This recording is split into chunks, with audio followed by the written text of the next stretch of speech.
ठीक है, स्टार्ट करते हैं।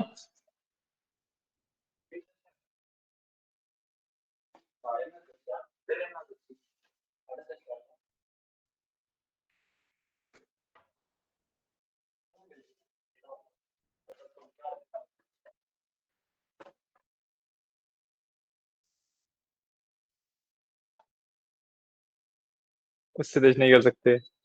हाई कॉल ऑलरेडी तुमने बंद कर दिया, हाई कॉल ऑन था ऑलरेडी।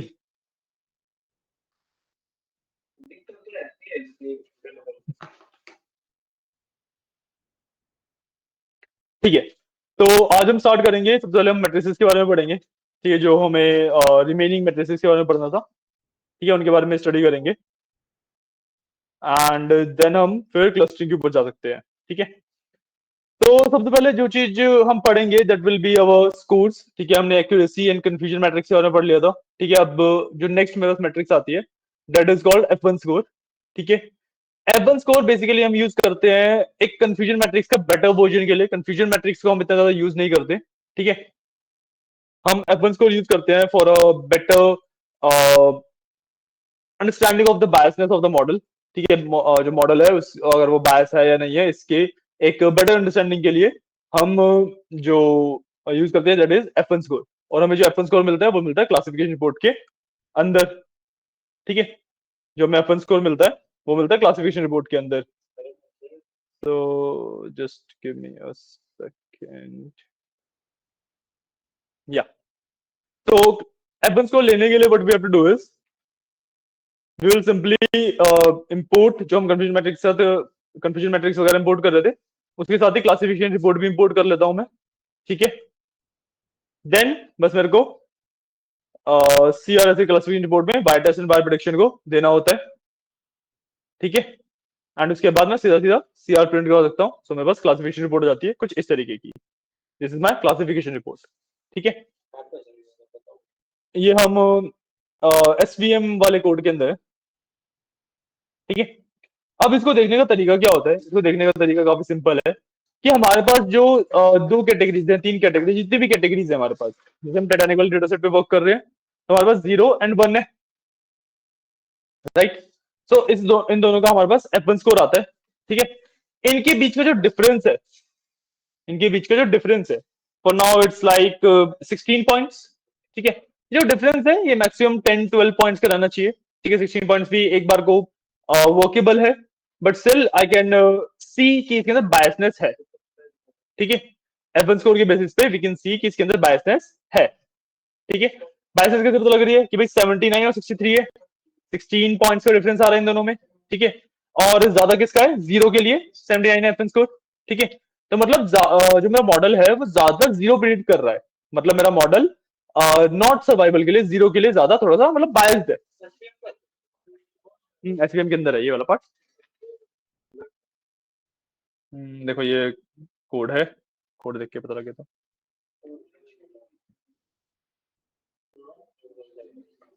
ठीक है, this is our F1 score. ठीक है, ये होता है हमारा F1 स्कोर।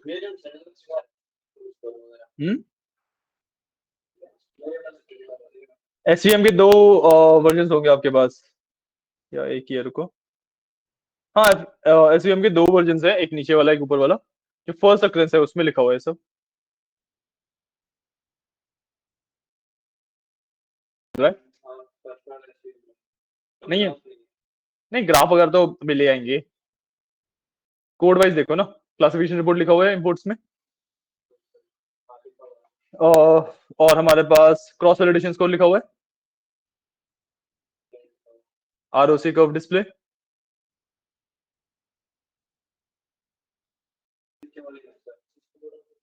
अच्छा, आपके में नीचे वाले में होगा, आप नीचे वाले में कर लो, कोई बात नहीं। कोई बात नहीं, वाला कोड एक सिंगल कोड आप लिख लेना। मिल गया? ठीक है, तो हम कंफ्यूजन मैट्रिक्स की बात कर रहे हैं सबसे पहले। So this is our F1 score. ठीक है, क्या?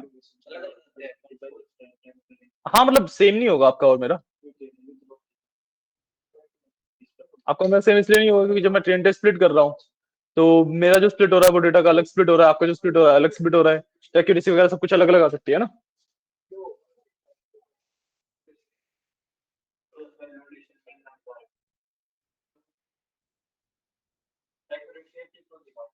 मैंने 73 आ रखी है, ठीक है ना, अलग अलग हो सकती है।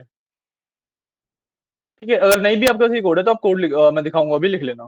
ठीक है, तो सबसे पहले मैं बात कर रहा था एफ वन स्कोर की। ठीक है, F one score is basically कि भाई इन दोनों का जो डिफरेंस है, अगर वो बहुत ज्यादा बड़ा आता है, मतलब जो मेरी दो कैटेगरीज हैं या तीन कैटेगरीज हैं, चार कैटेगरीज, जितनी भी कैटेगरीज हैं, उन सबका F one score almost similar आना चाहिए। तो वी से कि मॉडल हमारा बायस्ड नहीं है।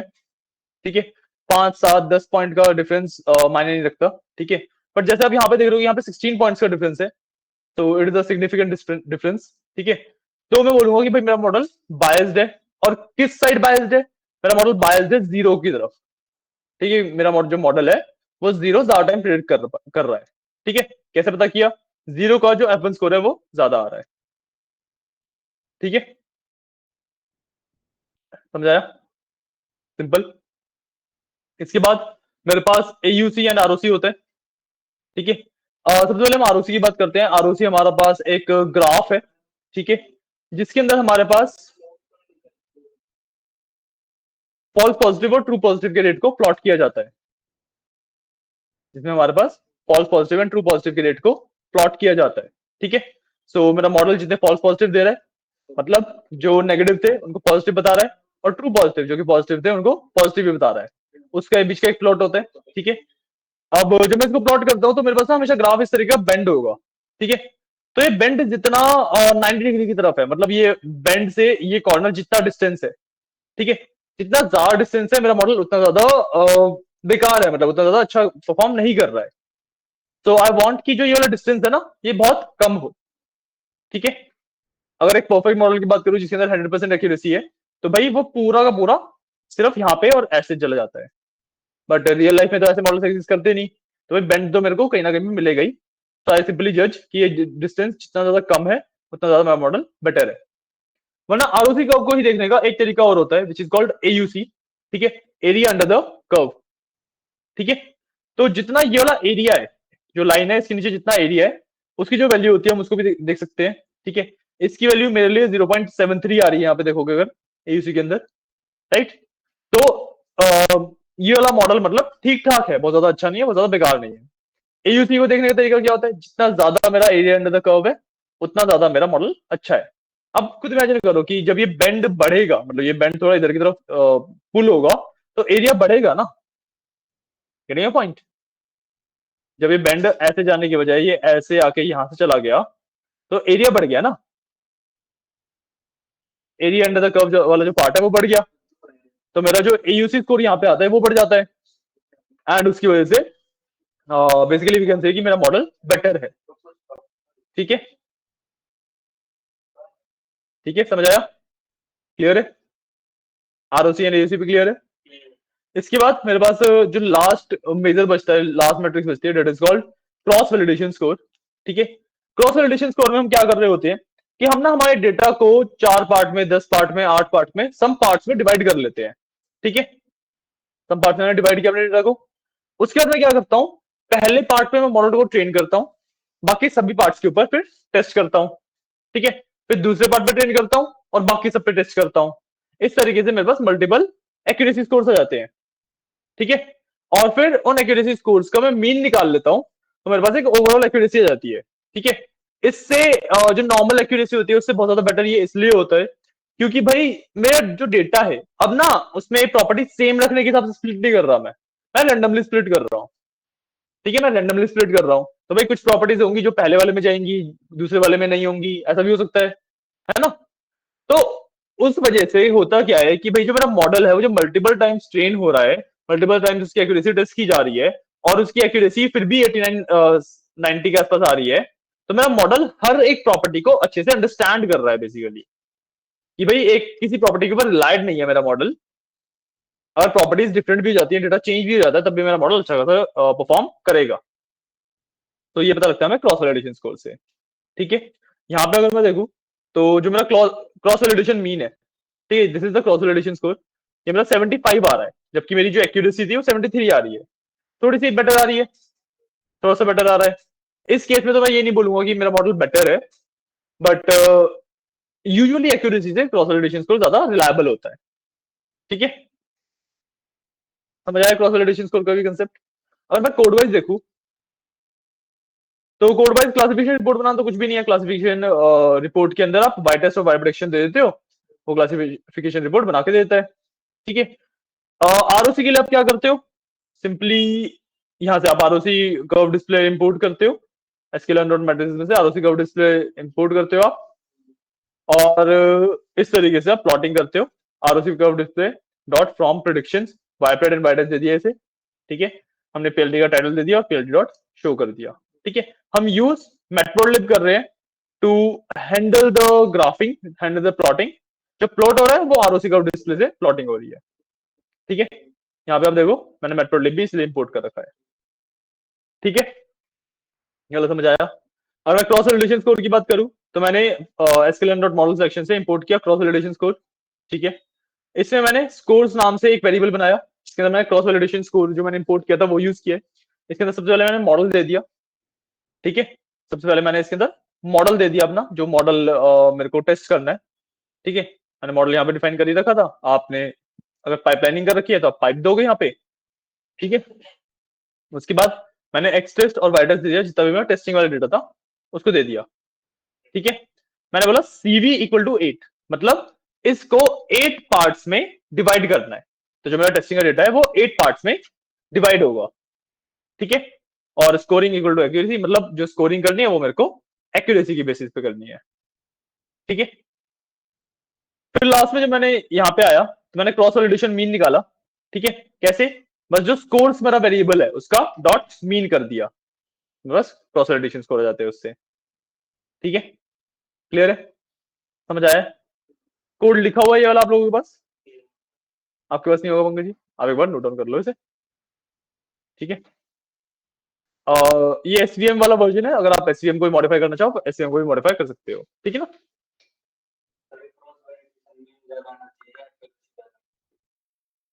देखो दोनों चीजें ना टेक्निकली सेम चीज को डिफाइन कर रही है। ठीक है, बट एक्यूरेसी के साथ मेरे पास प्रॉब्लम ये है कि जो एक्यूरेसी है ना वो बायसनेस को बहुत ज्यादा अच्छे से आइडेंटिफाई नहीं कर पाती है।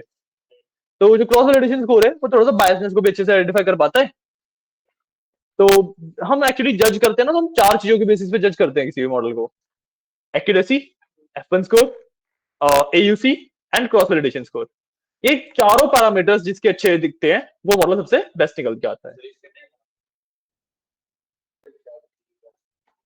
नहीं, इसको आप ऐसे नहीं देख सकते ना, ये कंपैरिजन के लिए होते हैं। सारे एक से ही आ रहे हैं। अरे नहीं नहीं नहीं नहीं नहीं, ये तो आपने सिर्फ एसवीएम के लिए निकाला ना। आप लॉजिस्टिक के लिए भी निकालोगे, आप डिसीजन ट्री के भी लिए भी निकालोगे, आप रैंडम फॉरेस्ट के लिए भी निकालोगे, सबका निकालोगे। फिर उसका एक प्रॉपर टेबल बना के ये सारी चीजें नोट कर लोगे, एंड फिर उसके बेसिस पे जज करते हैं कि सबसे बेस्ट कौन सा है।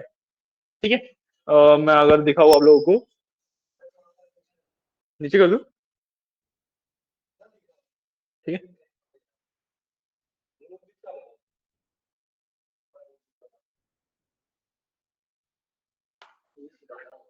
1 मिनट रुकना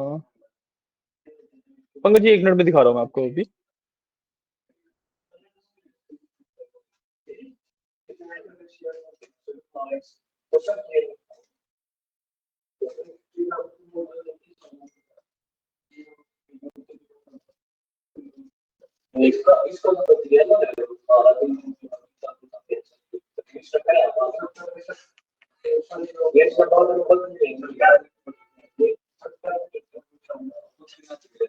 देखो मैंने आपके ना ग्रुप पे एक फोटो भेजी है। ठीक है, मैंने आपके ग्रुप पे एक फोटो भेजी है, उस फोटो को देखो। उस तरीके से आप, गाइस गाइस गाइस गाइस, शांत, मेरी बात सुन लो। मैंने ग्रुप पे एक फोटो भेजी है, उस तरीके से आप प्रॉपर एक टेबल बनाते हो। ठीक है, अपने जितने भी मॉडल्स आपको जज करने हैं उनका कंपेयर टू एवरी मैट्रिक्स। ठीक है, देन उसके बेसिस पे आप ओवरऑल फिट फाइंड आउट करते हो। ठीक है, आप देख लो वो फोटो में किस तरीके से टेबल वगैरह सब कुछ बनाते हैं एंड किस तरीके से सारी मैट्रिसेस आपकी यूज की जाती है। ठीक है, एक बार ग्रुप पे देख लेना वो फोटो।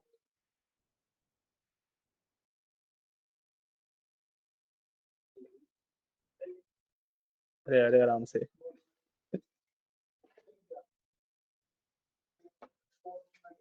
रुको, चलो, अब नहीं लेगी।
हो गया?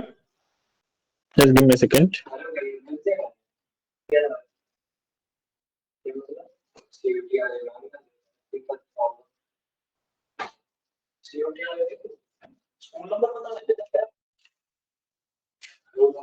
हाँ जी, ठीक है। अब जो मैंने एक फोटो भेजी आप वो देख लो, ठीक है। The goal for you guys is, the aim for you guys is कि आप हर एक मॉडल का सेम क्रॉस वैलिडेशन स्कोर वगैरह फाइंड आउट करोगे, ठीक है, चारों मैट्रिक्स फाइंड आउट करोगे, उस तरीके का एक टेबल बना के, ठीक है, ग्रुप पे एक उसकी ऐसी जैसे स्निप मैंने भेजा है वैसे एक स्निप आप ग्रुप पे पोस्ट कर दोगे। ग्रुप पे मैंने एक फोटो भेजी है, सेम तरीके की टेबल आपको डेवलप करना है एंड उसकी एक स्निप आपको ग्रुप पे भेजनी है, ठीक है।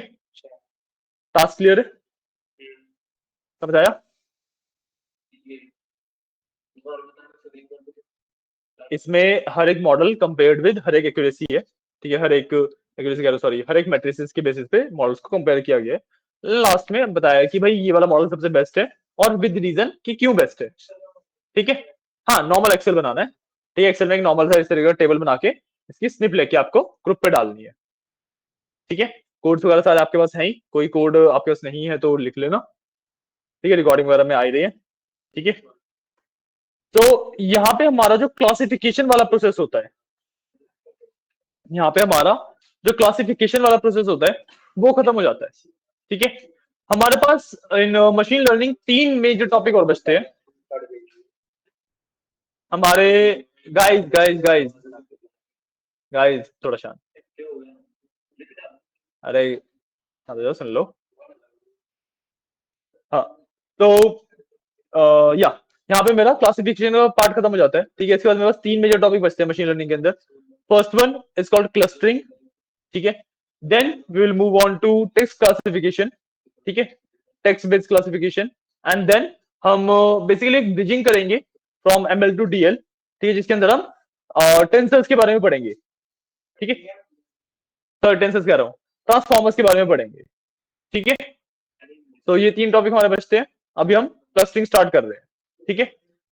अब क्लस्टरिंग में ना बहुत ज्यादा मतलब एल्गोरिथम्स वगैरह इतनी ज्यादा इन डेप्थ होती नहीं है, ठीक है, बहुत बेसिक सा कंसेप्ट होता है क्लस्टरिंग का, ठीक है। क्लस्टरिंग का सबसे पहले तो मतलब क्या होता है क्लस्टरिंग में भाई, हम एक मिनट रुको मैं एक्सकेलेटर खोल लेते हैं। हाँ, क्लस्टरिंग में बेसिकली क्या कर रहे हैं कि भाई मेरे पास इस तरीके का डेटा है कुछ,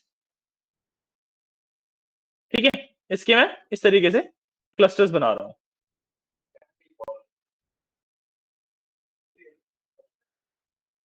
ठीक है, डेटा है, मैं इस तरीके से कुछ क्लस्टर्स बना रहा होता हूँ उसके, is the process of clustering, ठीक है। ये प्रोसेस होता है क्लस्टरिंग का, राइट। अब इसको करने के लिए जो हमारे पास एक कोर एल्गोरिथम है, बेस एल्गोरिथम है, उसे कहा जाता है के मीन, ठीक है। हमारे पास जो एल्गोरिथम है उसे कहते हैं के मीन, ठीक है। बहुत सिंपल एल्गोरिथम है, करती क्या है ना, सिंपल सा यहाँ पे काम करते हैं, 2-3 डेटा पॉइंट्स ही लेते हैं, थोड़ा सा दूर दूर ले मैंने, ठीक है, इतने मैंने डेटा पॉइंट्स लिए, ठीक है। अब क्लस्टरिंग में हमें बताना होता है कि कितने नंबर ऑफ क्लस्टर्स हमें बनाने हैं। लेट्स से मैंने के की वैल्यू 3 ली, ठीक है, मेरे को भाई 3 क्लस्टर चाहिए। So what will happen is कि सबसे पहले ना 3 सेंट्रॉइड्स डिसाइड किए जाएंगे, ठीक है। मेरे डेटा के अंदर से 3 सेंटर्स डिसाइड किए जाएंगे, ठीक है। बेसिकली कैसे है कि रैंडमली हम 3 पॉइंट्स को पिक कर लेते हैं।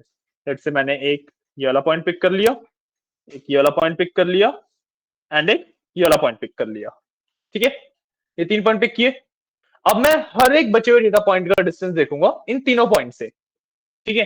कि भाई मान लो अगर मैं इस वाले पॉइंट की बात कर रहा हूँ, यहाँ इस वाले पॉइंट की बात कर रहा हूँ, तो इस ये सबसे क्लोजेस्ट किसकी है? बिल्कुल इसी वाले की, ठीक है। ये वाला सबसे क्लोजेस्ट किसकी है?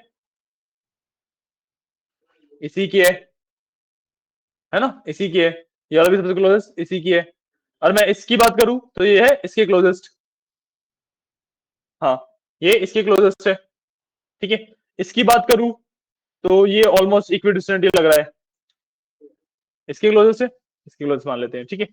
तो बेसिकली जो क्लस्टर्स बनेंगे वो कुछ इस तरीके से बन जाएंगे, ठीक है। और अब मान लो यहाँ पे कोई डेटा पॉइंट्स होते तो ये इसके क्लस्टर में जाते हैं। बात समझ आइए कि के मीन एल्गोरिथम वर्क कैसे करती है, वो डिस्टेंस की बेसिस पे जज करती है, ठीक है। अब ना द प्रॉब्लम है कि जब मैं क्लस्टरिंग कर रहा हूं, मेरे क्लस्टर बन गए, ठीक है, कोई इश्यू नहीं है। जो के मीन एल्गोरिथम तो डिस्टेंस की बेसिस पे जज कर दिया, जरूरी थोड़ा ना है कि भाई जो मेरे डेटा पॉइंट्स हैं, अगर किसी सेंट्रोइड से डिस्टेंस उनका कम है तो भाई उसी क्लस्टर के पार्ट हो ये, गेटिंग पॉइंट। कि ऐसा जरूरी नहीं है, क्या पता जो इस पॉइंट की प्रॉपर्टीज है वो इस वाले से मैच करती हो, है ना। तो इसी के लिए हम इसकी जब क्लस्टर वैलिडेशन करते हैं, जो अपने क्लस्टर बनाया वो सही से फॉर्म हुए हैं या नहीं हुए हैं वो देखते हैं, तो हम ना एक सिल्हुएट स्कोर की बात करते हैं, ऐसे बोल देते हैं उसे, एक सिल्हुएट स्कोर की बात करते हैं, ठीक है। सिल्हुएट स्कोर क्या होता है कि भाई हर एक डेटा पॉइंट अपने क्लस्टर से कितना रिलेटेड है कंपेयर टू बाकी क्लस्टर से कितना रिलेटेड है, ठीक है। हर एक डेटा पॉइंट अपने क्लस्टर से कितना परसेंट रिलेटेड है कंपेयर टू बाकी क्लस्टर से कितना परसेंट रिलेटेड है, ठीक है। That is the calculation for silhouette score, ठीक है। इसकी वैसे तो मैथमेटिक्स होती है, बट इन दी एंड जो हमारे वैल्यूज आती हैं वो आती हैं फ्रॉम -1 to 1, ये हमारी रेंज होती है, ठीक है। ये हमारी रेंज होती है। अब इसके अंदर वैल्यूज आप देख रहे हो कि भाई -1 से 1 है, तो दो तरीके से वैल्यूज आ सकती हैं, नेगेटिव वैल्यूज आ सकती हैं, पॉजिटिव वैल्यूज आ सकती हैं, राइट। तो basically negative and positive value represent क्या करती है, मान लो मैंने एक लिया -0.5 की वैल्यू आई और एक 0.5 की वैल्यू आई, ठीक है। तो -0.5 की वैल्यू रिप्रेजेंट कर रही है कि जो क्लस्टरिंग हुई है वो सिर्फ 25% एक्यूरेट है। कोई गैस करना चाहेगा 25% कैसे आया?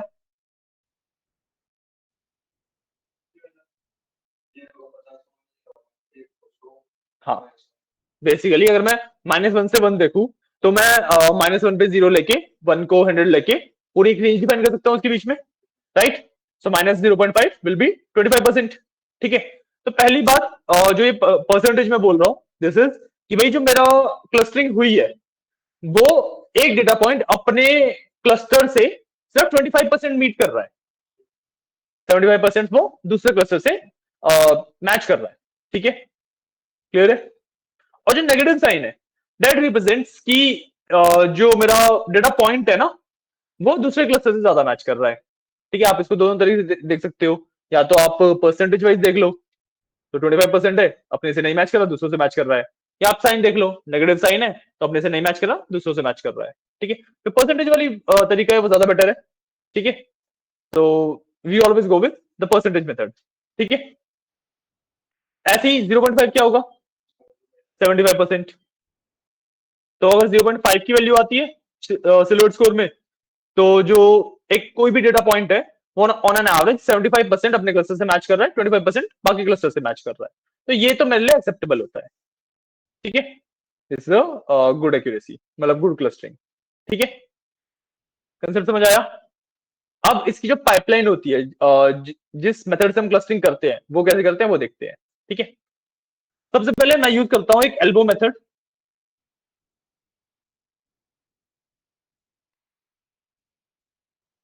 ठीक है। सबसे पहले यूज किया जाता है एल्बो मेथड, ठीक है। एल्बो मेथड क्यों यूज किया जाता है?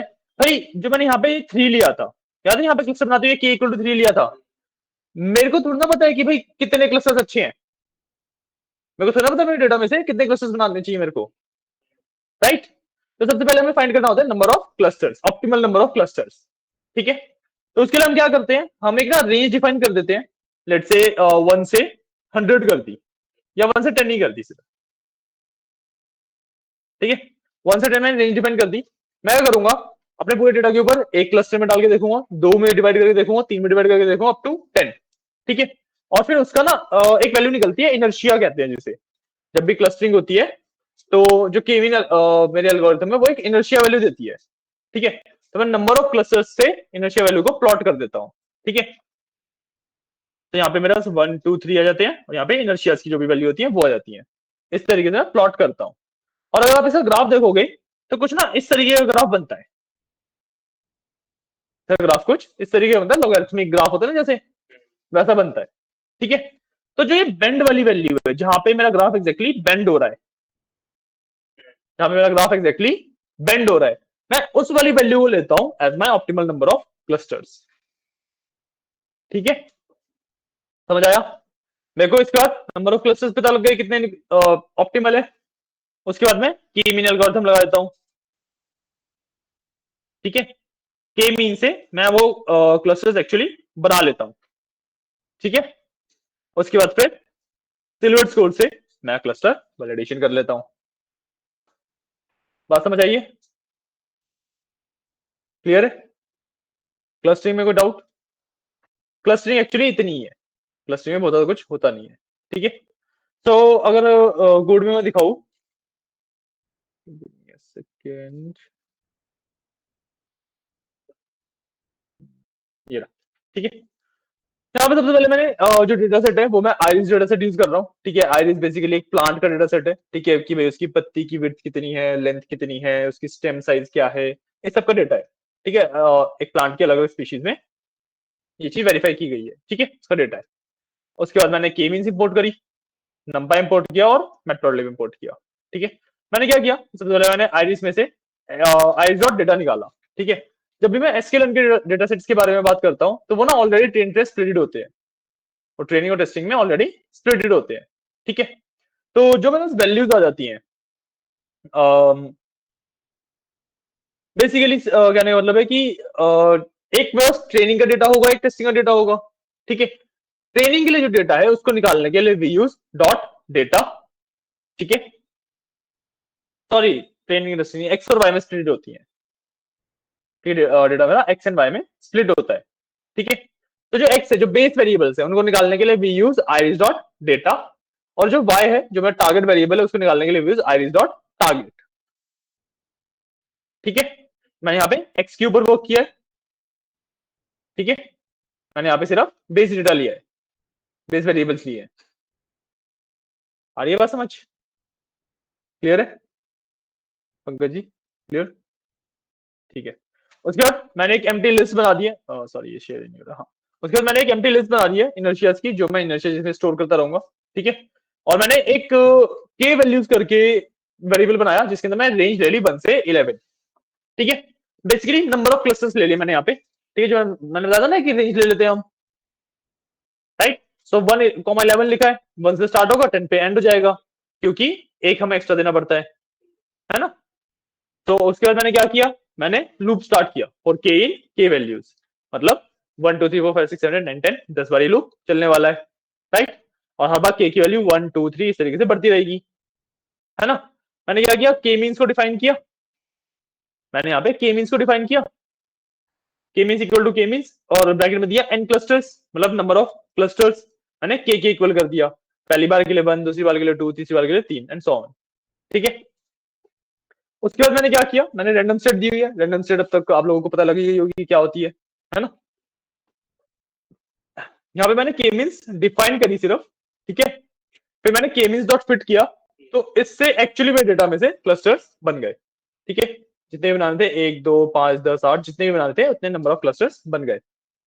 ठीक है, एक बार जब क्लस्टर्स बन गए तो मैंने के मीन्स में से इनर्शिया निकाला, के मीन्स में से इनर्शिया की वैल्यू निकाली, और उसको इनर्शिया की जो मेरी लिस्ट थी उसके अंदर अपेंड कर दिया। जो इनर्शिया की मेरी लिस्ट थी उसके अंदर मैंने अपेंड कर दिया। ठीक है, अपेंड करने के बाद मैंने इन दोनों का सिंपली प्लॉट कर दिया, एक लाइन प्लॉट। ठीक है, यहाँ पे मैंने मार्कर इक्वल टू ओ दिया है बेसिकली लाइन के बीच में जहां पे पॉइंट है वहां पे डॉट आने के लिए। ठीक है, इससे थोड़ा देखना इजी हो जाता है कहाँ पे बेंड आ रहा है। ठीक है, बस मैंने लेबलिंग कर दी, टाइटल शो कर दिया। ठीक है, इसको एक बार रन कर लेते हैं। आप रन करोगे इसका ग्राफ आ जाएगा। इसके लिए ना अब जो क्लस्टरिंग के मेरा कोड है ये इंडिपेंडेंट कोड है, इसलिए मेरे को ऊपर का कुछ भी रन करने की नीड नहीं है। गिव इट अ सेकंड, एक बार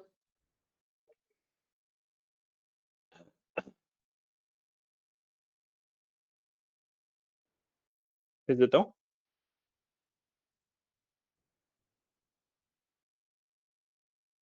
और guys, मैंने आपको ये फाइल आपके ग्रुप पे भेजी थी, कहाँ भेजी हुई थी?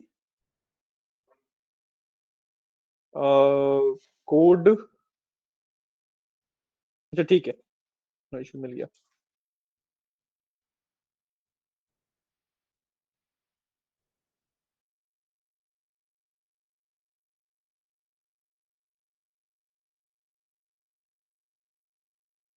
ये देखो मैंने कोड भेज दिया आपको पंकज जी, है ना?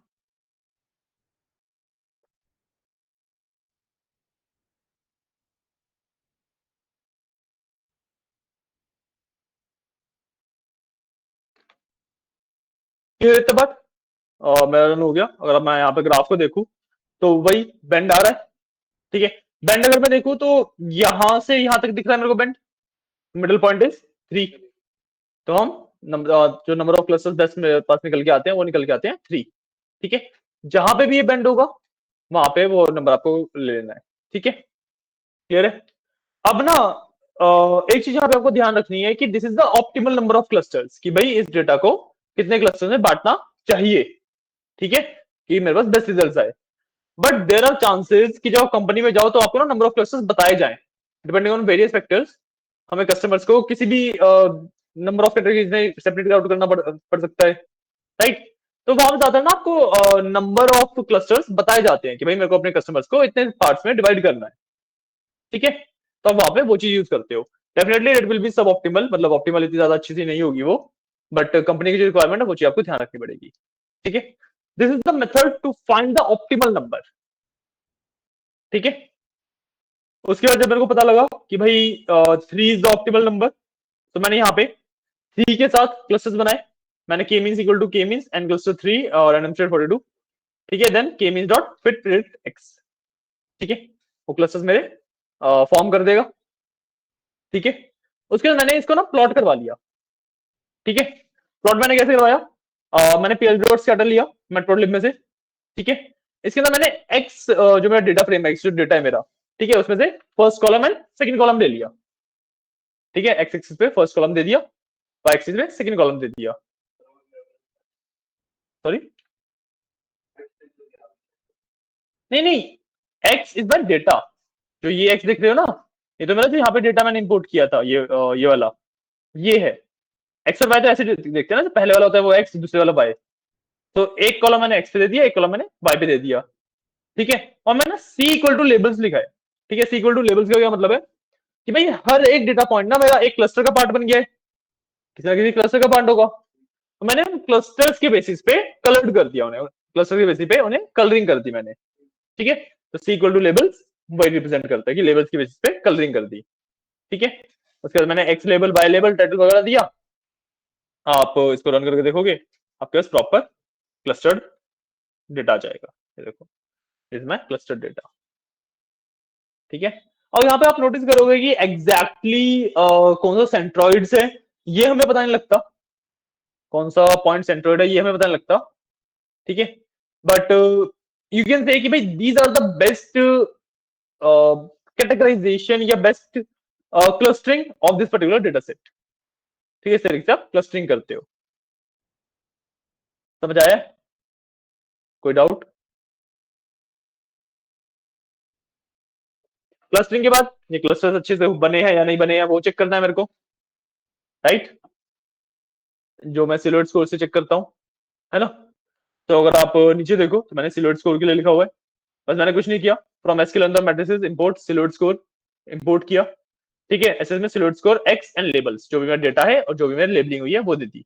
ठीक है, और फिर मैंने सिलोइड स्कोर प्रिंट करा लिया। तो if I see my silhouette score is 0.55, ठीक है, तो ऑलमोस्ट ये 78% के आसपास बनता है, ठीक है, ऑलमोस्ट, हाँ वगैरह 78% के आसपास बनता है ये, जो कि काफी अच्छी क्लस्टरिंग है मेरे मतलब मेरी, ठीक है, क्लियर है, क्लस्टरिंग का मतलब समझ आया है, कैसे करते हैं समझ आया है, क्या इसके यूज केस है ये समझ आया है, इसके यूज केस कहाँ पे यूज होती है क्लस्टरिंग, कहाँ पे होती है, नहीं कंपनीज में तो होती है, कंपनीज करती है क्लस्टरिंग करके, करती क्या है पूछ रहा हूँ आपसे, वाह, डेटा का कैटेगराइजेशन करने के लिए देता है। देखिए एग्जांपल देता हूँ, मान लो जो हमारे पास मार्केटिंग डिपार्टमेंट है, ठीक है, उसको कुछ बजट एलोकेट किया गया, उसने बजट वगैरह के हिसाब से बोला कि भाई हमारा जो बजट है वो 3 मार्केट कैंपेन चलाने का है, तो हम क्लस्टरिंग कर देते हैं कस्टमर्स की कि भाई कौन सा कस्टमर किस कैंपेन के लिए सबसे बेस्ट फिट होगा, ठीक है, तो हम 3 क्लस्टर्स निकालेंगे, हर एक क्लस्टर को अलग अलग कैंपेन दिखा देंगे, ठीक है, या फिर दूसरा क्या हो सकता है कि मान लो आपने निकाल के दिया कि भाई 3 इज द ऑप्टिमल वे, हमारे जो कस्टमर्स है वो 3 कैटेगरीज में डिवाइड होते हैं, ठीक है, तो फिर मार्केटिंग टीम उन 3 कैटेगरीज के हिसाब से डिजाइन कर सकती है अपना कैंपेन, करेगा पॉइंट, क्योंकि हर एक ऐड हर एक पर्सन पे तो नहीं चलेगी, जो टारगेटेड एडवर्टाइजमेंट होती है उसका मतलब भी यही है कि भाई हर पर्सन के हिसाब से एड दिखाई जाए, राइट, तो इससे पॉसिबल हो पाता है, ठीक है, बात समझ आइए, क्लस्टरिंग में कोई डाउट, ठीक है, तो हमने क्लस्टरिंग भी आज कवर कर लिया, ठीक है, अब इसके बाद मेरे पास टेक्स्ट क्लासिफिकेशन का पार्ट आता है, ठीक है, आज तो बस टाइम है, आज हम शायद से मशीन लर्निंग खत्म कर पाएंगे, ठीक है, इसके बाद जो नेक्स्ट पार्ट आता है हमारे पास that is called text classification, ठीक है, क्लस्टरिंग में तो कोई डाउट नहीं है किसी को, कोई थोड़ा बहुत भी डाउट आ रहा हो कुछ ना समझ आ रहा है तो पूछ लो एक बार, कुछ डाउट्स वगैरह नहीं है, ठीक है, तो द नेक्स्ट पार्ट जिसको हम करने वाले हैं it is called text classification, ठीक है, अब हम टेक्स्ट को क्लासिफाई करेंगे अलग अलग कैटेगरीज में, ठीक है, जो एग्जांपल हम ले रहे हैं वो एग्जांपल में हमारे पास जो डेटा सेट है that is for spam messages, ठीक है, जो हमारे पास डेटा सेट है that is for spam messages, ठीक है, कि भाई कौन सा मैसेज स्पैम है कौन सा मैसेज सही है, ठीक है, क्लियर है, अच्छा हाँ ये रन नहीं होगा, इसमें जो सीएसवी फाइल है ना वो आपको चाहिएगी, मैं सीएसवी फाइल आपको भेज देता हूँ,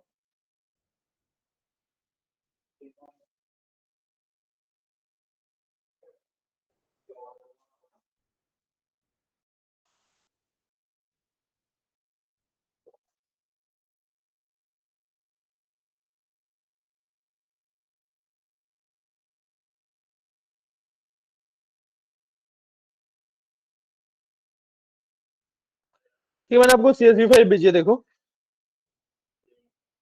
ठीक है, इस फाइल को हम यूज करेंगे, ठीक है, आपको गूगल कोलैब पे फाइल अपलोड करना ऑलरेडी पता ही है, और गूगल कोलैब पे एक फाइल को कैसे अपलोड किया जाता है पांडास के बारे में बताया था मैंने, ये याद है ना, तो बस मैंने यहाँ पे वही किया कि भाई इंपोर्ट पांडास पीडी, ठीक है, फिर मैंने सीएसवी फाइल को रीड कर लिया, और यहाँ पे आप ध्यान दोगे कि एनकोडिंग इक्वल टू लैटिन 1 दिया है मैंने, ठीक है, ऐसा मैंने इसलिए किया है क्योंकि जो मेरा डेटा सेट है ना उसके अंदर इमोजीज और सम स्पेशल कैरेक्टर्स भी हैं जो कि जो बाय डिफॉल्ट एनकोडिंग होती है यूटीएफ-8 वो हैंडल नहीं कर सकती, ठीक है,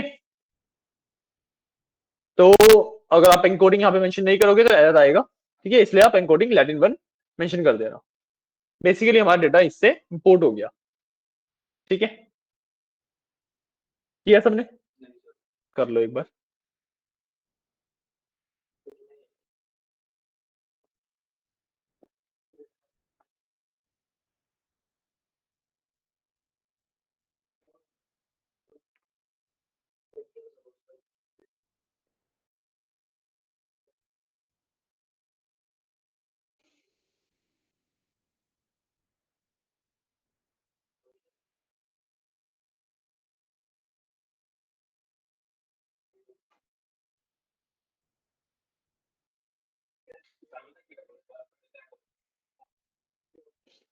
देखो यहाँ पे ये फाइल का आइकन आता है, इस पे क्लिक करना है, आपका कनेक्टेड होगा तो यहाँ पे ऊपर ये अपलोड का आइकन आ जाएगा, यहाँ पे क्लिक करके फाइल को अपलोड कर देना है, कोड रन कर लेना है,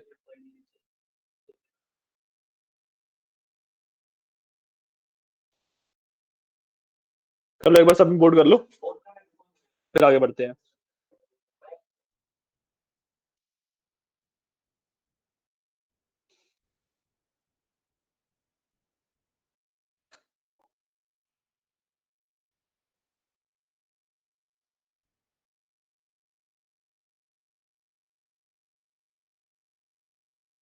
हो गया, एक मिनट देना बस मेरे को।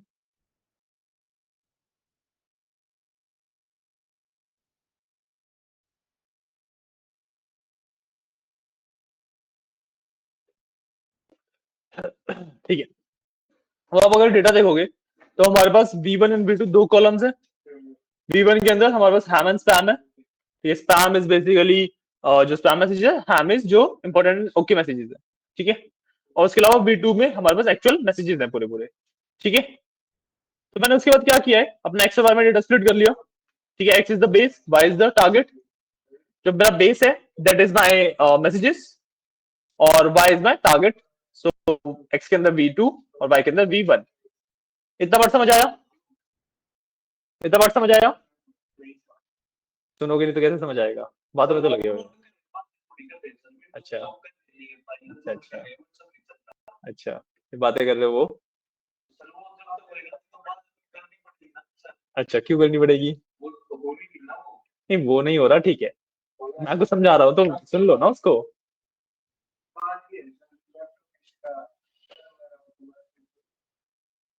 नहीं, कुछ काम की बातें कर रहे हो तो समझ भी आता है।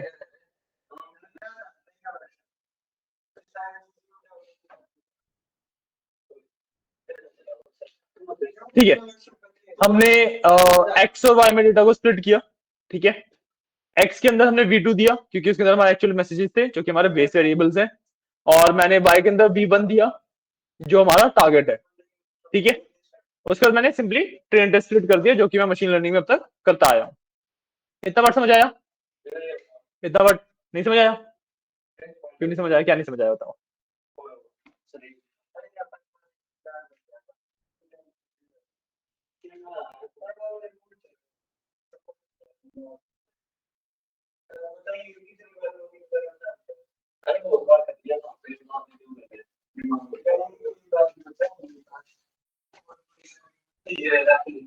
देखो, जो हमारे पास मशीन लर्निंग का बेसिक कंसेप्ट है उसके अंदर हम डेटा लेते हैं, डेटा को रिप्रोसेस करते हैं, ठीक है।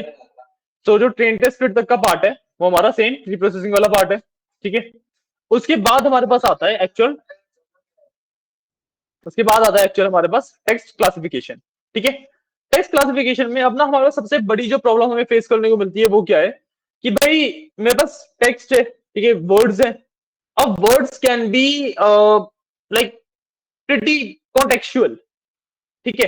अब मैं नॉर्मल एक बात करूं एज की, ठीक है, एज किसी पर्सन की एज 38 है, ठीक है। तो मैं अगर एज 38 बोल रहा हूं तो साथ का समझ आता है कि भाई हाँ एज 38 है, वो एडल्ट है, वो भी बहुत ज्यादा बुढ़ा नहीं हुआ, काफी सारी चीजें हमें ऑलरेडी पता लग जाती हैं इस बारे में, ठीक है। बट अगर मैं बात करूं मैंने बोल दिया फिल्म, ठीक है, एक मैंने वर्ड बोला, क्या फिल्म, कैसा फिल्म, कौन सी फिल्म, कुछ भी नहीं पता। कॉन्टेक्स्ट की रिक्वायरमेंट होती है हमें, राइट। अब जब मेरे को कॉन्टेक्स्ट की रिक्वायरमेंट है और जो मेरे पास एक और रिस्ट्रिक्शन है मशीन लर्निंग की या फिर कंप्यूटर्स की कि भाई वो इंटीजर्स ही समझते हैं, तो मेरे को कोई ऐसी एल्गोरिथम चाहिएगी जो कि मेरे वर्ड्स को इंटीजर में कन्वर्ट कर पाए बिना लिंक तोड़े, बिना कॉन्टेक्स्ट हटाए। गेटिंग पॉइंट कि भाई वर्ड्स इंटीजर में कन्वर्ट हो जाए लेकिन स्टिल उनके बीच का जो कॉन्टेक्स्ट है, जो लिंक है कि भाई कौन सा वर्ड किसके बाद आएगा, वो वाली जो चीज है वो सेम स्टेबल रहे, राइट। समझ में आया? तो इसके लिए इस प्रोसेस को करने के लिए जो हम यूज करते हैं दैट इज कॉल्ड वेक्टराइजेशन, ठीक है। इसको करने के लिए हम यूज करते हैं वेक्टराइजेशन, ठीक है। वेक्टराइजेशन से वेक्टराइजेशन में बेसिकली होता क्या है, हाँ, जो हमारे वर्ड्स हैं, ठीक है, यहाँ पे मैंने एक एग्जांपल लिया है बट पूरे पूरे वर्ड्स भी हो सकते हैं ये, ठीक है। These are converted into integers, ठीक है, ये इंटीजर्स में कन्वर्ट हो जाते हैं। पर जो इंटीजर्स होते हैं ना वो लिंक्ड इंटीजर्स होते हैं। कैसे? मान लो यहाँ पे मेरे पास ABCD चार वर्ड थे, ठीक है। और मैं रेंडमली उन्हें कोई इंटीजर असाइन कर रहा होता तो भाई सिंपल एक मेरे पास मैप होता कि ये वर्ड का ये इंटीजर है, ये वर्ड का ये इंटीजर है, और 10 20 30 65 कुछ भी नंबर असाइन हो जाते हैं, ठीक है। बट क्योंकि मैं लिंक्ड इंटीजर्स के ऊपर जा रहा हूं, मेरे को कॉन्टेक्स्ट भी चाहिए, तो मैंने एबीसीडी को 1 2 3 4 यहाँ पे सिर्फ एग्जांपल लिया है, एक्चुअली ऐसा नहीं होता, बट मैंने 1 2 3 4 असाइन किया। ठीक है, अगर मैं इस बेसिस पे अब आपसे पूछूं कि भाई ई क्या बनेगा इंटीजर्स में, और मैं 5 बनेगा। ठीक है, बता पा रहे हो, there is a context here, right. But अगर मैं इस वाली सीरीज में पूछ लूं कि ई क्या बनेगा, कुछ नहीं पता, क्योंकि रैंडम नंबर्स हैं, है ना। तो ये होता है बेसिकली फैक्टराइजेशन का प्रोसेस। ठीक है, समझ आया, कोई डाउट? ठीक है, ये होता है फैक्टराइजेशन। फैक्टराइजेशन का बेसिक मतलब क्या होता है कि भाई अब मेरे पास ना एक कंडीशन होती है, एक कंस्ट्रेंट है कि जो मेरा कंप्यूटर है वो सिर्फ नंबर समझता है। ठीक है, और जो मैं करना चाह रहा हूं वो मैं टेक्स्ट को क्लासिफाई करना चाह रहा हूं। ठीक है, तो आई वांट अ वे जिससे मैं अपने टेक्स्ट को नंबर्स में कन्वर्ट कर सकूं, राइट। दूसरी चीज कि भाई जब मैं टेक्स्ट की बात करता हूं तो टेक्स्ट है वो ना कॉन्टेक्चुअल होता है, मतलब जब तक मैं एक पूरी लाइन नहीं बोलूंगा मेरे को सिंगल वर्ड का किस सेंस में यूज किया गया पता नहीं लगेगा, राइट। तो बेसिकली जब मैं इंटीजर में कन्वर्ट कर रहा हूं तो मेरे को इस तरीके से कन्वर्ट करना है कि उनके बीच का लिंक जो है कि कौन सा वर्ड किसके बाद आ रहा है वो मेंटेन रहे। ठीक है, तो टेक्स्ट को इंटीजर में कन्वर्ट करना with their links is called factorization. ठीक है, उसी का एग्जांपल दिया था मैंने यहाँ पे कि अगर एबीसीडी है इसको मैं रैंडम नंबर्स में कन्वर्ट कर दिया, तो भाई अगर मैं पूछूं कि ई का क्या नंबर होगा तो नहीं बता सकते हम, क्योंकि रैंडम नंबर्स है, कुछ भी हो सकता है, राइट। बट अगर मैं सेम इस तरीके से कन्वर्ट कर रहा हूं, ए को 1 बोला, बी को 2 बोला, तो ई का क्या होगा, 5 होगा। ठीक है, तो मैं प्रिडिक्ट कर पा रहा हूं, यहाँ पे मैं खुद से समझ पा रहा हूं कि हाँ कॉन्टेक्स्ट क्या चल रहा है, right. This is basically factorization. ठीक है, तो समझ आया। अब वेक्टराइजेशन के बाद जो हमारे पास नेक्स्ट प्रोसेस आता है हमारे टेक्स्ट क्लासिफिकेशन में, दैट इज नाइव बायसेस। ठीक है, जो हमारे पास नेक्स्ट प्रोसेस आता है that is called naive biases. ठीक है, नाइव बायसेस बेसिकली मेरे पास एक एल्गोरिथम है टेक्स्ट क्लासिफिकेशन की। ठीक है, वो कैसे करती है वो देखेंगे। तो लेट्स से मेरे पास कुछ भी वर्ड्स हैं, ठीक है, सब पे अभी चलते हैं। लेट्स से मेरे पास कुछ भी वर्ड्स हैं, ठीक है, और मेरे पास वर्ड्स कैसे हैं, लेट्स से हेलो, बाय, ठीक है, एक हाई ले लेते हैं, सी हो सकता है, ठीक है, ये 4 वर्ड लेते हैं। ठीक है, अब इसके अंदर होगा क्या कि भाई सिर्फ ये तो सेंटेंसेस नहीं है, पूरे पूरे सेंटेंसेस होंगे, और सेंटेंसेस के अंदर क्या होगा, कॉमन वर्ड्स होंगे, जैसे द, ए, इज, इस तरीके के कॉमन वर्ड्स होंगे जो कि सेंटेंस फॉर्म करने में हेल्प करते हैं मेरे को। ठीक है, तो नाइव बायसेस जो एल्गोरिथम है वो सबसे पहले क्या करती है, जो कॉमन वर्ड्स है इनको हटा देती है। ठीक है, जो कॉमन वर्ड्स है इनको हटा देती है। उसके बाद जो मेरे पास वर्ड्स बचते हैं उनके वो बैग्स बनाती है, बैग ऑफ वर्ड बोलते हैं इसे। ठीक है, तो वो वहां पे बैग्स बनते हैं। ठीक है, और हर एक बैग के अंदर सिर्फ रिलेटेड वर्ड्स जाते हैं, जैसे हेलो और हाई रिलेटेड है तो this can be a bag, by and C U related है तो this can be a bag. ठीक है, दोनों बैग लेबल्ड होते हैं, जैसे अभी हमारे पास डेटा सेट है जो स्पैम और हैम वाला। ठीक है, तो एक स्पैम से लेबल्ड होगा, एक हैम से लेबल्ड होगा। ठीक है, और ये जो बैग बनाए इसने, यही मेरा बेसिकली मॉडल होता है टेक्स्ट क्लासिफिकेशन का। जब हम इससे प्रिडिक्शन करवाते हैं तो क्या होता है भाई, अगेन वो वेक्टराइज करेंगे हम, जो कॉमन वर्ड्स हैं वो सारे हट गए। ठीक है, हमारे पास कुछ परसेंटेज ऑफ लाइक वर्ड बचेंगे, कुछ वर्ड बचेंगे। अब उसमें मैं मैच करूंगा कि कौन सा वर्ड किस बैग से बिलोंग करता है। अब यहाँ पे ना 3 केसेस पॉसिबल है, 4 केसेस एक्चुअली। ठीक है, कि भाई सारे वर्ड्स बैग 1 से रिलेट कर जाए। ठीक है, और सारे वर्ड्स मेरे बैग 1 से रिलेट करते हैं, तब तो आंसर प्रिडिक्शन सीधा बैग 1 का जो लेबल है वो है। Similarly with bag 2। ठीक है, तीसरे केस की अगर मैं बात करूं, तीसरा केस हो सकता है कि भाई कुछ वर्ड्स मेरे बैग 1 से रिलेट कर रहे हैं। ठीक है, बस गाइस,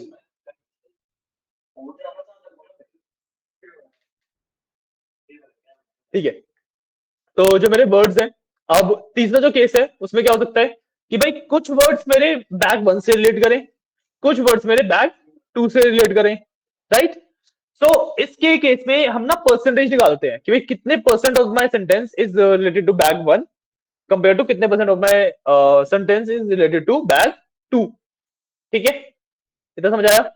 इसके हिसाब से हमारी एक प्रोबेबिलिटी आ जाएगी। ठीक है, मान लो प्रोबेबिलिटी का नंबर आया 0.72, मतलब 72% आया। ठीक है, तो 72% ऑफ द डेटा एक बैग से रिलेट करता है और बाकी 28% ऑफ द डेटा दूसरे बैग से रिलेट करता है। तो जो सेंटेंस का अगर मैं सेंटीमेंट बोलूं, सेंटेंस की अगर मैं प्रिडिक्शन बोलूं उसमें, तो ऑब्वियसली बैग वन हो जाएगी कि मैक्सिमम डेटा मेरा बैग वन से रिलेट कर रहा है, राइट। और जो लास्ट केस होता है उसमें होता है कि भाई मेरे पास ना कई सारे न्यूट्रल वर्ड्स भी होते हैं। ठीक है, कि कई सारे ऐसे वर्ड्स हो सकते हैं जो दोनों में से किसी भी बैग से रिलेट नहीं कर रहे, राइट। और मान लो एक सेंटेंस है जिसके अंदर ऐसे ही वर्ड्स है सिर्फ जो दोनों में से किसी भी बैग से रिलेट नहीं कर रहे, तो क्या होगा? तो वो सिंपली क्या करता है, वो ना कॉमन वर्ड्स के बेसिस पे अपना जजमेंट दे देता है। तो इन दैट केस जजमेंट बहुत ज्यादा एक्यूरेट नहीं होती, बट वो स्टिल दे देता है। ठीक है, this is the naive biases algorithm. ठीक है, अब जैसे एसवीएम की अगर बात थी कि एसवीएम इज द कंसेप्ट, जो एक्चुअल एल्गोरिथम का नाम है डेट इज एसवीसी। ठीक है, सेम तरीके से naive biases is the concept, actual algorithm का नाम मल्टीनोमियल नाइव बायसेस है, मल्टीनोमियल नाइव बायसेस। ठीक है, कोड पे आते हैं। अगर कोड में देखो ट्रेन टेस्ट स्प्लिट किया था हमने। ठीक है, मेरे पास 4457 रोज ट्रेनिंग के लिए हो गई, 1115 रोज टेस्टिंग के लिए हो गई। उसके बाद मैंने टीएफ आईडीएफ वेक्टराइजर, ठीक है, ये हमारा वेक्टराइजेशन करने के लिए यूज किया जाता है, ये यूज किया। ठीक है, कैसे यूज किया? मैंने सबसे पहले वेक्टराइजर डिफाइन कर दिया और उसके अंदर stop word equal to English दिया। ठीक है, मेरे को इसको बेसिकली लैंग्वेज बतानी पड़ती है कि किस लैंग्वेज को ये वेक्टराइज कर रहा है। ठीक है, मैंने वो बताया। उसके बाद अगर मैं नेक्स्ट पार्ट की बात करूं तो मैंने वेक्टराइज डॉट फिट ट्रांसफॉर्म किया एक्स ट्रेन। ठीक है, अब देखो यहाँ पे ना हम दो चीजें करते हैं, फिट ट्रांसफॉर्म एंड ट्रांसफॉर्म। ठीक है, फिट ट्रांसफॉर्म का मतलब क्या होता है कि भाई जब मैं फिट ट्रांसफॉर्म यूज कर रहा हूं ना, तो इस डेटा के बेसिस पे अपनी एल्गोरिथम डेवलप करो तुम। ठीक है, कि जो हमारा डेटा चेंज हो रहा है, जो हमारा डेटा मैप हो रहा था बेसिकली, वो कुछ इस तरीके से हो रहा था। अगर आप देखो एबीसीडी को हमने 1 2 3 4 बोला था, कहां गया ये रहा, एबीसीडी को मैंने 1 2 3 4 बोला था, तो यहाँ पे एक पैटर्न है ना, राइट। इस पैटर्न को डेवलप करने वाला जो पार्ट होता है दैट इज फिट ट्रांसफॉर्म। ठीक है, जब एक बार ये पैटर्न डेवलप हो गया, उसके बाद मैं नॉर्मल डॉट ट्रांसफॉर्म कर सकता हूं ताकि भाई इस पैटर्न को यूज करके अब इस डेटा को कन्वर्ट कर दो। ठीक है, मैंने दोनों की शेप चेक कर ली। ठीक है, ट्रेनिंग और टेस्टिंग की शेप दोनों में 7472 कॉलम्स हो गए। बेसिकली उसने किया क्या इन दी एंड, अगर मैं एक ओवरव्यू पिक्चर बताऊं तो ओवरव्यू में हुआ क्या कि उसने हर एक वर्ड को स्प्लिट किया। ठीक है, और हर एक को एक इंटीजर वैल्यू असाइन कर दी और हर एक को खुद के कॉलम में डाल दिया। पहले से कुछ सिंगल कॉलम में था, उसने अब हर एक को खुद के कॉलम में डाल दिया। बात समझ आइए? कोई डाउट नहीं? ठीक है, अब इसके बाद मैं इसके ऊपर नाइव बायसेस एल्गोरिथम लगा दूंगा। ठीक है, मैंने वही इंपोर्ट किया पहले नाइव बायसेस और फिर accuracy score and classification report check करने के लिए ये दोनों चीजें इंपोर्ट कर ली। ठीक है, इसके बाद मैंने सिंपल अपना मॉडल डिफाइन किया। ठीक है, इसमें हमने सिंपल अपना मॉडल डिफाइन किया, एनबी डॉट फिट किया, मतलब ट्रेनिंग करी, प्रेडिक्शन लिए, एक्यूरेसी और क्लासिफिकेशन रिपोर्ट निकाल ली, जैसे हम नॉर्मली मशीन लर्निंग में करते आ रहे हैं।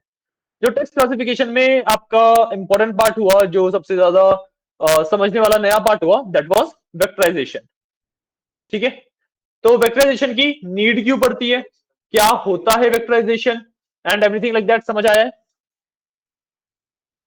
वेक्टराइजेशन अच्छे से क्लियर है? ये देखो नाइव बायसेस तो नॉर्मल एल्गोरिथम ही है ना, वो तो जैसे मशीन लर्निंग की बाकी एल्गोरिथम्स को कर रहे थे सेम वैसे ही करना है, राइट। इसके अंदर एक चीज मैंने ना एक्स्ट्रा लिखी हुई है जो आप लोगों के पास वाले में नहीं होगा। ठीक है, यहाँ पे मैंने ना एक्चुअली अब हमें ये भी देखना है कि भाई देखो, ठीक है, मॉडल वगैरह मैंने बना लिया, इवैल्यूएशन कर ली, सब कुछ कर लिया। ठीक है, एक्चुअली इन मॉडल्स को यूज कैसे किया जाता है वो भी तो हमें पता होना चाहिए। इन मॉडल्स को एक्चुअली प्रोडक्शन में यूज कैसे किया जाता है कुछ भी प्रेडिक्शन करवाने के लिए, वो भी हमें पता होना चाहिए। तो उसके लिए मैंने यहाँ पे सिंपली इस मॉडल से प्रेडिक्शन करवाया है। ठीक है, मैंने एक मैसेज दिया अपना पूरा।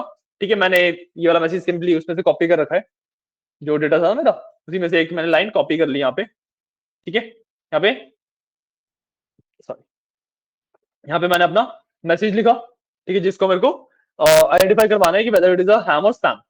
ठीक है, उसके बाद मैंने मैसेज को वेक्टराइज किया क्योंकि अगेन कंपैरिजन करने के लिए भी, प्रिडिक्शन करने के लिए भी मॉडल तो मेरा इंटीजर ही समझेगा। तो मैंने यहाँ पे डॉट ट्रांसफॉर्म किया, रिमेंबर दिस कि मैंने डॉट ट्रांसफॉर्म किया। तो जो मैंने ऊपर फिट किया था, जो ऊपर मैंने पैटर्न बनाए थे, उसी सेम पैटर्न को यूज करके मैंने यहाँ पे इसको वेक्टराइज किया है। ठीक है, समझ आ रहा है कंसेप्ट, है ना।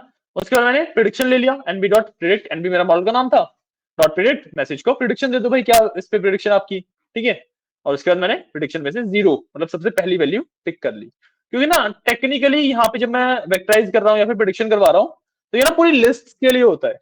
मैं मल्टीपल रिव्यूज, मल्टीपल वैल्यूज दे सकता हूँ इसे, और ये मेरे को पूरी लिस्ट रिटर्न करता है कि भाई जो तुम्हारी पहली एंट्री थी वो स्पैम है, दूसरी एंट्री थी वो हैम है, इस तरीके से पूरी लिस्ट गिव करता है मेरे को, ठीक है। तो टेक्निकली ये एक मेरी लिस्ट थी विद अ सिंगल एलिमेंट, तो मैंने यहाँ पे 0 लिखा ताकि मैं सिंपल एलिमेंट आ जाए, वो ब्रैकेट्स वगैरह ना आए। समझ आया, क्लियर हुआ है, कोई डाउट नहीं, ठीक है। ये वाला पार्ट आपके पास लिखा नहीं हुआ है, ये वाला पार्ट आप लिख लो। ये जो हमने एक्यूरेसी और क्लासिफिकेशन रिपोर्ट निकाली है ना नाइव बायसेस की, ये वाला पार्ट जो किया था, है ना, इसके बाद ये वाला, ठीक है। ये आप नोट डाउन कर लो एक बार।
जो आपने मेरी वाली फाइल में वर्क कर रहे हो ना, या तो होगा आपकी वाली फाइल में, जो फाइल मैंने भेजी है उसमें ये वाला पार्ट तो होगा, देख लो एक बार इसके, है ना। उसके बाद बस ये वाला पार्ट लिखना है सीधा आपको।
किया,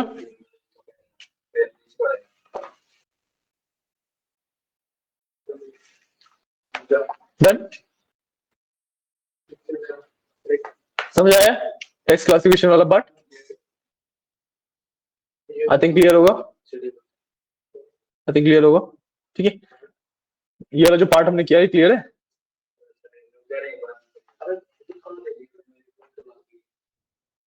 यार तुम पहले ही आ जाते हो फिर रुकते भी हो, तब कर लिया करो ये सब, अभी करना जरूरी है।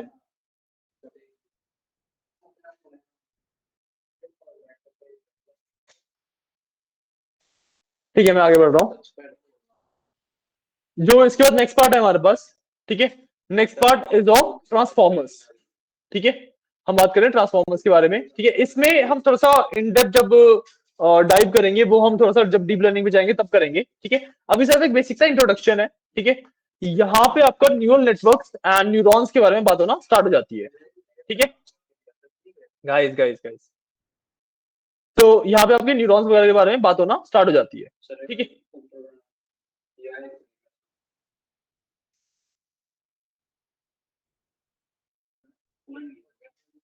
ये हाँ मैं बहुत बड़ा मैसेज लिखा हुआ, कुछ भी लिख सकते हो आप। हाँ,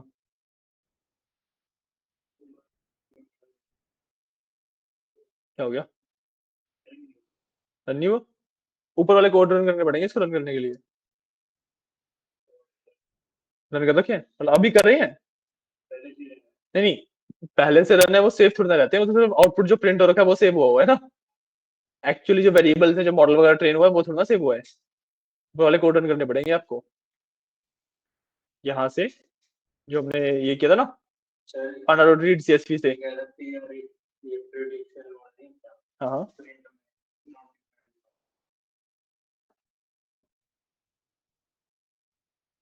आपने ऊपर पीआरडी लिखा है, नीचे पीआरईडी लिखा है, इसकी जस्ट ऊपर वाली लाइन में देखो। ठीक है, तो अभी हम जो बात कर रहे हैं, हम बात कर रहे हैं ट्रांसफॉर्मर्स के बारे में। ठीक है, एक छोटा सा एग्जांपल करेंगे, काफी नॉमिनल सा एग्जांपल है। ठीक है, और अभी ना हम इसके अंदर इतना डेंस में जाएंगे भी नहीं, इतना इन डेप्थ में जाएंगे भी नहीं। ठीक है, सिर्फ एक आइडिया लेंगे कि भाई ट्रांसफॉर्मर्स होते क्या है।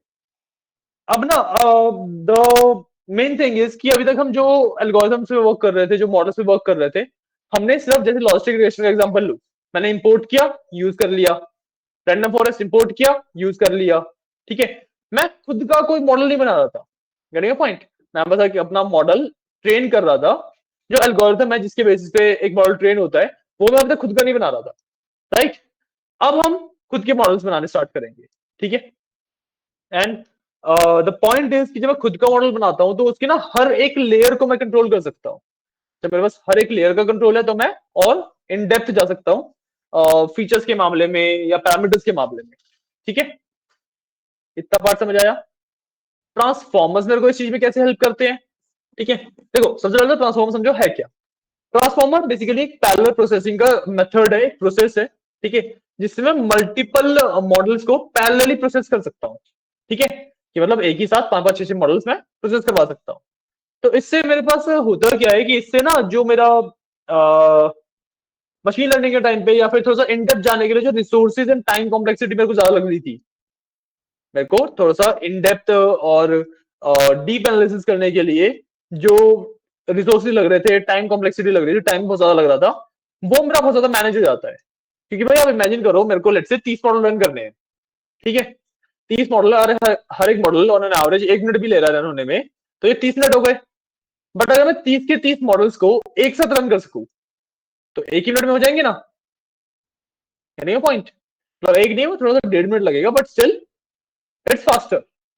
राइट, तो ट्रांसफॉर्मर्स मेरे को यही अलाउ करता है कि मैं मल्टीपल मॉडल्स को, मल्टीपल न्यूरॉन्स को बेसिकली पैरेलली रन कर सकूं। ठीक है, यहाँ पे हमने एक छोटा सा एग्जांपल लिया है। ठीक है, और कीराज को यूज किया हमने, यहाँ पे टेंसरफ्लो को यूज किया है। ठीक है, तो मैं ना खुद का एक सिंपल सा मॉडल डिफाइन कर रहा हूँ। ओके, मैंने यहाँ पे क्या किया, मैंने ना सबसे पहले एग्जांपल देखते हैं, मतलब सिचुएशन समझते हैं कि हम करना क्या चाह रहे हैं। ठीक है, मेरे पास एक डेटा सेट है जिसके अंदर हैंड ऑन डिजिट्स की इमेजेस है, हैंड ऑन डिजिट्स की इमेजेस है उसके अंदर, कि भाई 0 से 9 तक अलग अलग डिजिट्स लिखी हुई है, और हर एक डिजिट की इमेज लेके उस डेटा सेट में मैंने स्टोर करी हुई है। ठीक है, जो डेटा सेट है उसकी प्रॉपर्टीज क्या है कि भाई उसके अंदर आई थिंक कुछ आई डोंट नो, इस दिस नंबर ऑफ इमेजेस है। ठीक है, whatever this number is, ये 1,000,000 ऑलमोस्ट 1 करोड़ के आसपास इमेजेस हैं। ठीक है, ऑलमोस्ट 1 करोड़ के आसपास इमेजेस हैं इसमें, 1 करोड़ 14 लाख के आसपास। ठीक है, हैंड ऑन डिजिट्स की इमेजेस हैं। ठीक है, mostly these are black and white images. ठीक है, mostly black and white images है, बट कईयों में थोड़ा बहुत कलर हो सकता है। ठीक है, और जो तीसरी डेटा सेट की प्रॉपर्टी है कि हर एक इमेज 28 बाय 28 पिक्सल की है। ठीक, काफी ज्यादा ब्लरी इमेजेस है, मतलब आप समझ सकते हो पॉइंट कि भाई 28 पिक्सल ऐसे, 28 पिक्सल ऐसे। ठीक है, मैंने क्या किया, सिंपली इस डेटा सेट को अपना X train Y train X test Y ट्रेस में स्प्लिट कर लिया। जब मैं कीरास को यूज कर रहा हूं तो मेरे पास डेटा ऑलरेडी स्प्लिटेड आता है। ठीक है, बस मैंने रिसीव कर लिया उसमें। आप चाहो तो ट्रेन स्प्लिट से भी कर सकते हो, मर्जी है। ठीक है, अब आते हैं मेन काम। अब अगर आप एक इमेज को देखोगे, अगर आप एक इमेज की बात कर रहे हो, ठीक है, तो इमेज के अंदर मेरे पास एक मैट्रिक्स के फॉर्म में नंबर्स होंगे। मैं एक इमेज की बात करूं,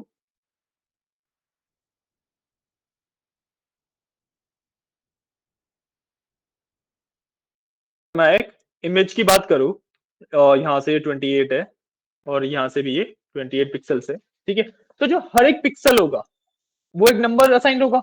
लेट से ये 1 है। ठीक है, हर एक पिक्सल का एक नंबर होगा। तो अब जो ये नंबर्स हैं, जो ये पिक्सल्स हैं, ये टेबल की फॉर्मेट में है। ऐसे भी जा रहे हैं, ऐसे भी जा रहे हैं, एक टेबल की फॉर्मेट में है, राइट। बट भाई हमने अभी तक देखा कि जितना भी मैं डेटा वगैरह देता हूं, उसमें एक एंट्री एक रो हो सकती है मैक्सिमम, है ना। अगर जितना भी डेटा पे हम वर्क कर रहे थे, एक एंट्री एक रो के अंदर खत्म हो रही थी। यहां पर तो ऐसा नहीं हो रहा। तो मेरे को इस पूरी एक इमेज को एक रो के अंदर ट्रांसफॉर्म करना पड़ता है। ठीक है, ट्रांसफॉर्म कैसे करते हैं, यहां मैंने क्या किया, extend equal to extend dot reshape. ठीक है, पहले तो मैंने उसे रीशेप किया -1 और 784 में। ठीक है, -1 का मतलब होता है सिंगल रो में कन्वर्ट करना। ठीक है, और 784 कहां से आया, नंबर ऑफ टोटल पिक्सल्स है वो। तो 28 बाय 28 की इमेज थी ना, तो 28 का स्क्वायर होता है 784। ठीक है, तो मैंने सारे पिक्सल्स की वैल्यू को रीशेप करके सिंगल रो में कन्वर्ट कर दिया। अब मैंने इसे डिवाइड किया है 255 से। इसका कोई रीजन बता सकता है, देखो जनरल टेक वाली चीजें है ये ऐसे कुछ एमएल एक्सक्लूसिव नहीं है।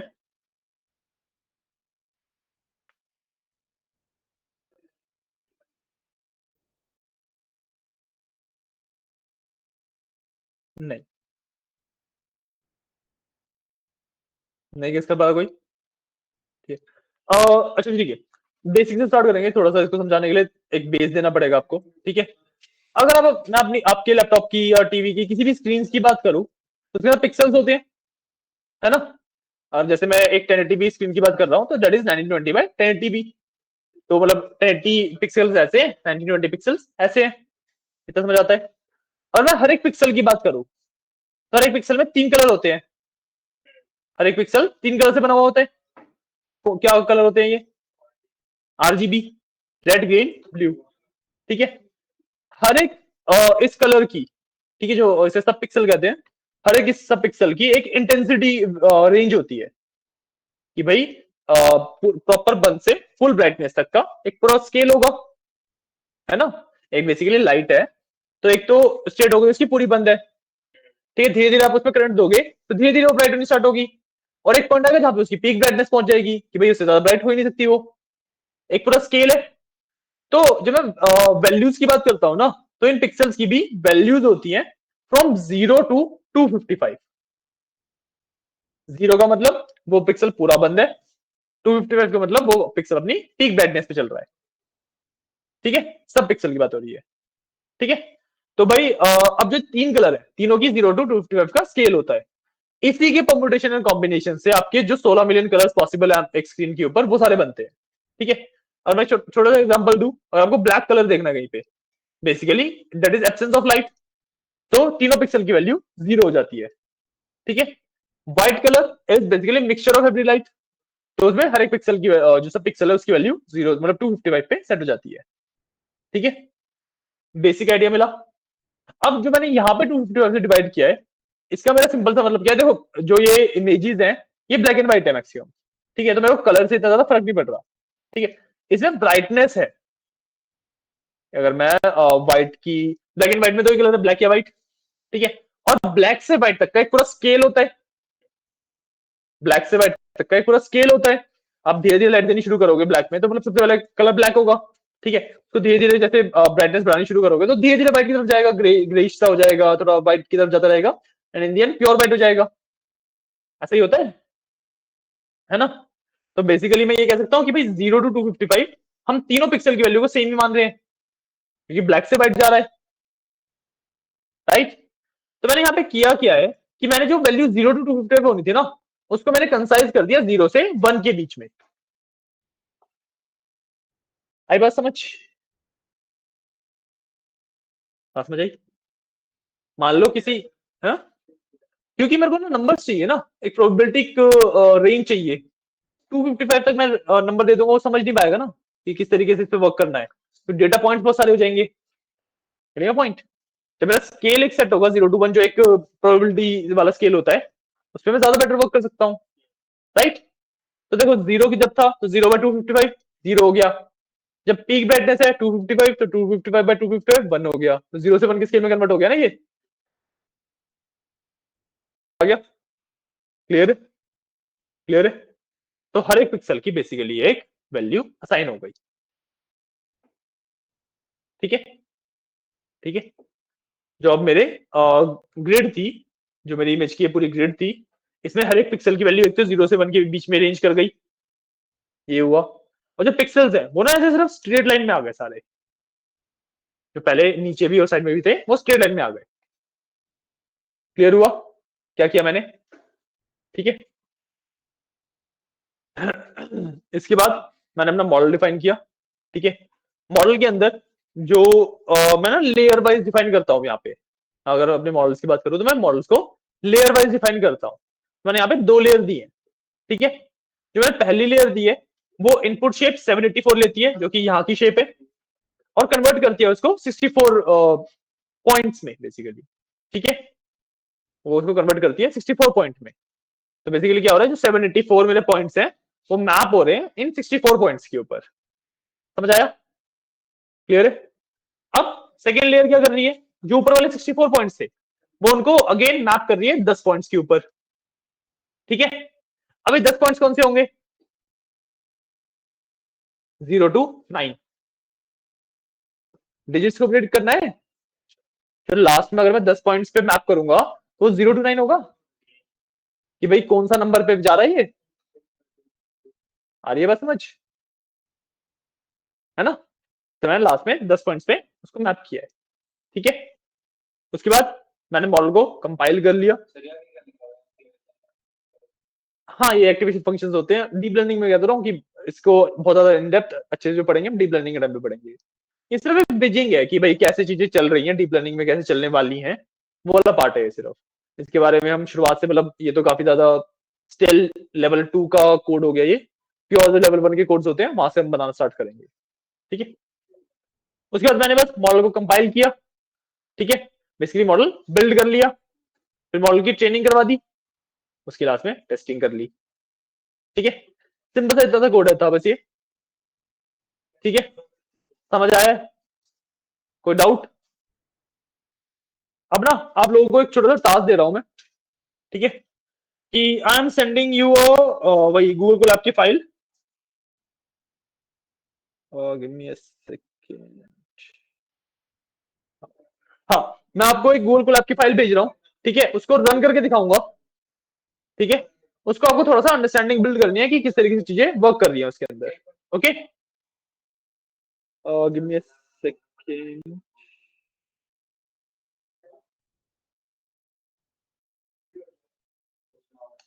ठीक है। एक फाइल भेजी है मैंने आपको, फाइल को ओपन करते हैं।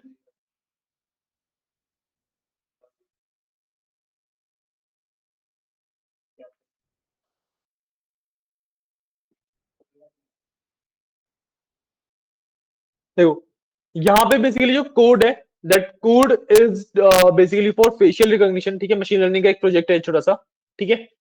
इसके अंदर हम फोटो वगैरह ले रहे हैं, सब कुछ कन्वर्जन कर रहे हैं, and we are doing everything. हाँ,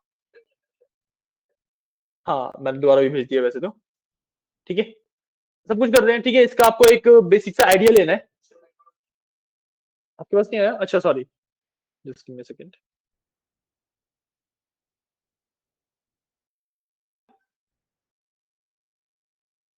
ठीक है, आपको करना क्या है, इसका एक बेसिक सा आइडिया लेना है कि किस तरीके से चीजें वर्क कर रही है, क्या हो रहा है। ठीक है, मोस्ट प्रोबेबली तो आप समझ जाओगे, और कहीं पे कोई डाउट्स वगैरह आते हैं तो आस्क मी। ठीक है, क्योंकि मशीन लर्निंग अगर आपने सही से सुना है पूरा, तो उसी के ऊपर बेस्ड है पूरा। ठीक है, अब आपको पाइथन का अच्छा खासा आइडिया है, हर चीज का अच्छा खासा आइडिया है। आप कोड पढ़ के अंडरस्टैंड कर सकते हो इसमें कि भाई हो क्या रहा है। इसमें जो चीज आपको इग्नोर करनी है वो ये वाला पार्ट इग्नोर करना है।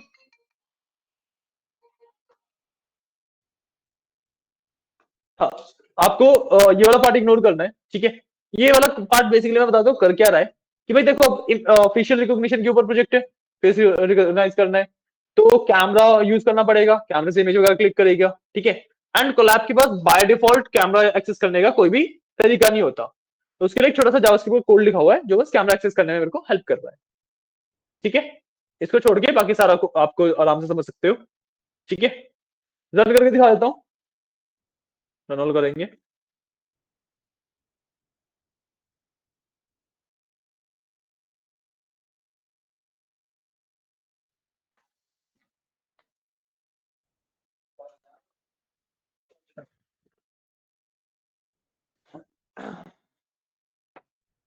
गिव इट अ सेकंड, ये लेगा थोड़ा सा टाइम, क्योंकि चेट डाउनलोड करेगा, इंस्टॉल करेगा, सब कुछ करेगा।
मेरे नेटवर्क में थोड़ा सा इशू आ रहा है,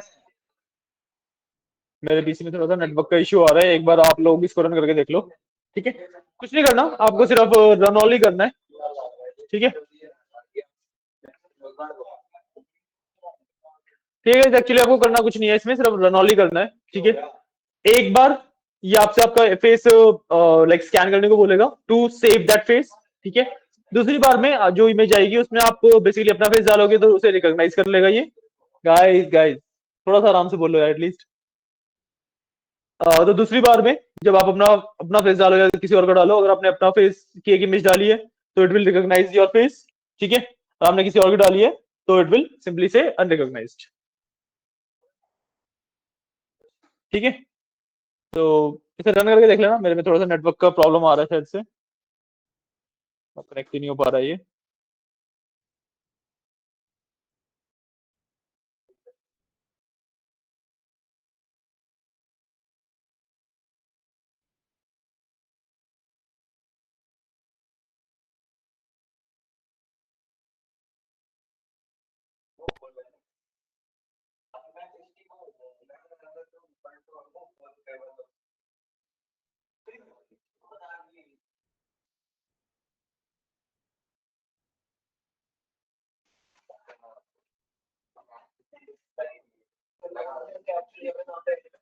सॉरी, देखते हैं।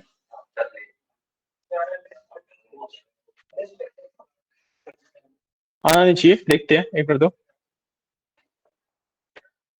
हाँ, अभी मैं थोड़ा सा चलने लगा है ये, गिव इट अ सेकंड।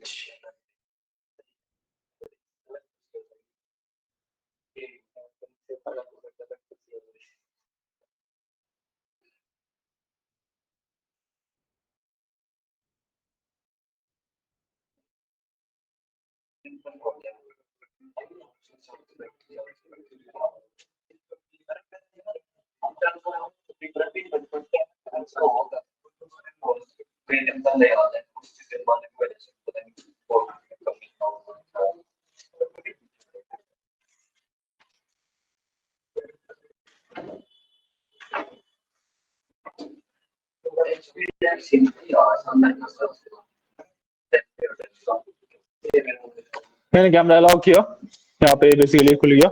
फिर फेस कैप्चर कर लेंगे एक बार, बस ये कैप्चर का बटन है, इस पर क्लिक कर देंगे, कैप्चर हो गया। ठीक है, अब उसके बाद मैं अगले वाले को रन करता हूँ। ठीक है, टेस्ट फेस है ये। ठीक है, इसके अंदर मतलब एक्चुअली जो पहले वाला हमने फेस कैप्चर किया ना, उससे मैच करना है। यहाँ पे आप अपना डालोगे, रिकॉग्नाइज आएगा, वरना अनरिकॉग्नाइज आएगा। ठीक है, तो मैं सिंपली एक बार अपना फेस और कैप्चर कर लेता हूँ। ठीक है, उसके बाद लास्ट में है मैचिंग वाला। ठीक है, ये देखो रिकॉग्नाइज बता रहा है, क्योंकि मैंने दोनों बार सेम ही फेस डाला था। ठीक है, आप आराम से इसे टेस्ट कर सकते हो।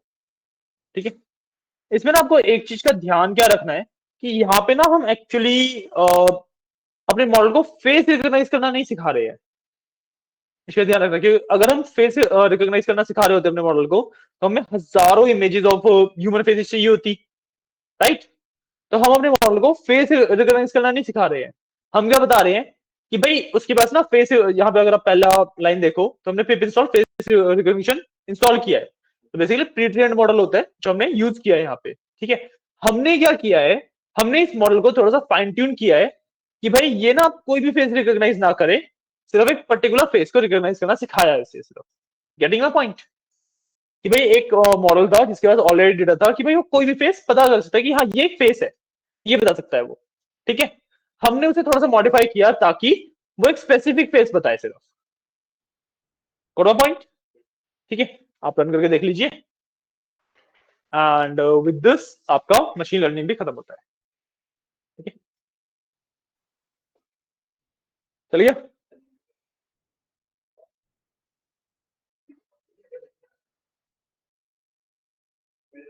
आपका एरर फिक्स हुआ कि मेरे में तो कोई एरर नहीं आया?